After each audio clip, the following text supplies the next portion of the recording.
تيتا زكية راحت فين؟ أكيد في المطبخ يا نور العين. وبتعملي ايه يا تيتا؟ بعمل كفتة وكمان كيكة. أنا في المطبخ أحب أطبخ، ما الوصفات عندي بترخ. سجلي عندك يا حياتي معلوماتي وتركاتي. تيتا زكية في المطبخ برعاية أولاد رجب، الموسم الثاني من موسوعة تيتا زكية. تيتا زكية في المطبخ.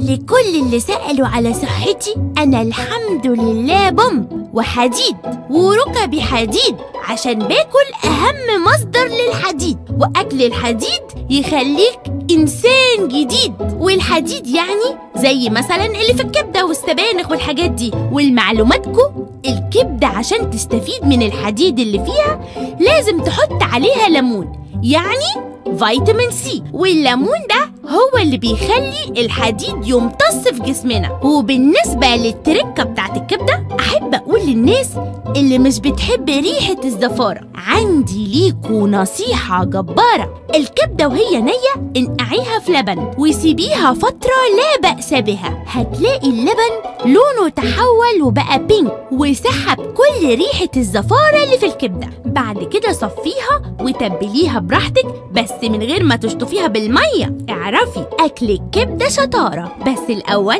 اتخلصي من ريحة الزفارة. ويلا بقى هوبا فزورة. سؤال اليوم: أنا ابن الماء فإن تركتموني فيه أموت، فمن أنا؟ الهواء، عصير البينا كولادا، ولا الثلج؟ يلا جاوبوا على السؤال. هتقولوا لي ليه؟ هقول لكم علشان تكسبوا من أولاد رجب كل يوم قصائم شرائية ب 500 جنيه. تيتا زكية راحت فين؟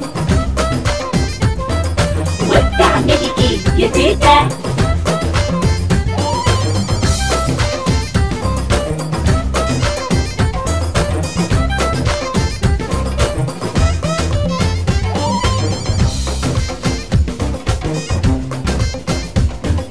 تيتا زكية في المطبخ.